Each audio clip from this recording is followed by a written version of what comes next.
I don't blame China.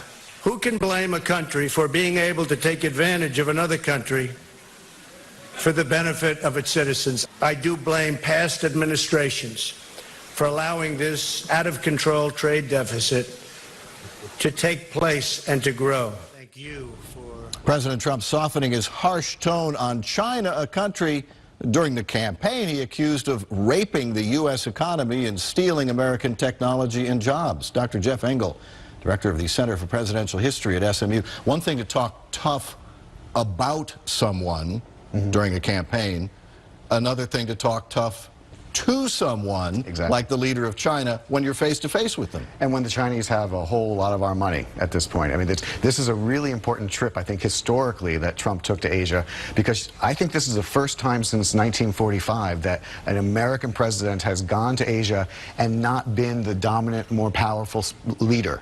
It's clear from the way that Trump was acting that essentially he is recognizing China's greater power, greater economic power, greater leverage, especially for issues like North Korea, and he really was there to, in a sense, kowtow to the Chinese.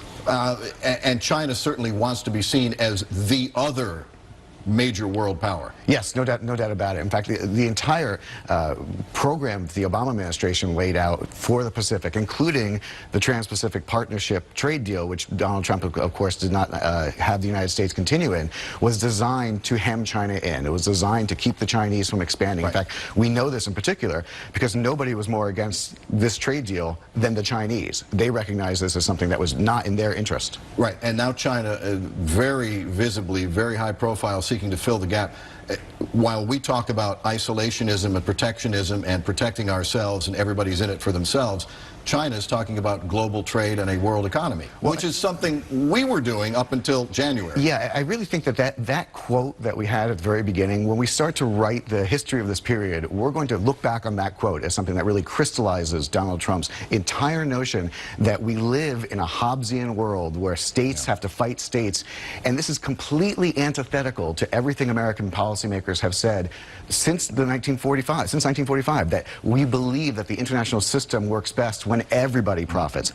That's exactly what the Chinese are saying now. They're taking over our leadership. Let's talk about North Korea, and certainly the Chinese have a lot of leverage with North Korea. They will choose whether or not they will use that leverage. Meantime, President Trump trading insults. The little Twitter message, why would Kim Jong-un insult me by calling me old when I would never call him short and fat? Oh well, I try so hard to be his friend, and maybe someday that will happen. Two very mixed messages in one tweet. First of all, if Donald Trump has been trying to be his friend, then we have to reassess what friend means with his Twitter messages. But, you know, this is just so out of character with anything that any previous president or world leader has done. This is the kind of thing that we honestly see sort of petty despots doing, trading insults back and forth. It's unpresidential. Donald Trump said on the campaign trail, don't worry, I will act presidential. I can be presidential when I want to. This, I think, the real question of that tweet is that something that we would see on a third grade playground or a second grade playground? Yeah. Has the president, do you think, been tough enough on a totally different subject, getting back to domestic issues, Roy Moore?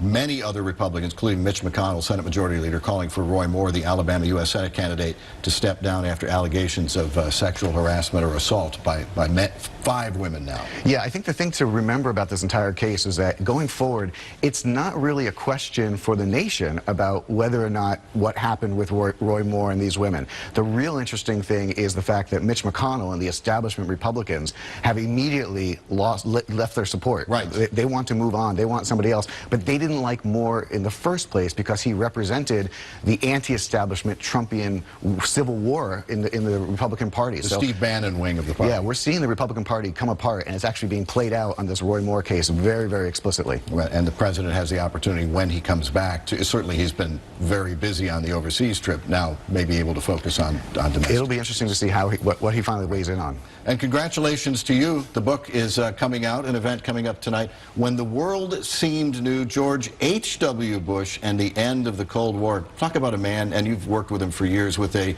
remarkable history. And Jeff has more to say about the new book at an event tonight, 6 p.m. on the SMU campus at the Humphrey Lee Center. It's free, but you are asked to register online. We have a link add a link to the book as well on fox4news.com. So congratulations on just a little bit of work. It's just 10 years of my life you're holding. Well worth every moment. I can't wait to pile into it.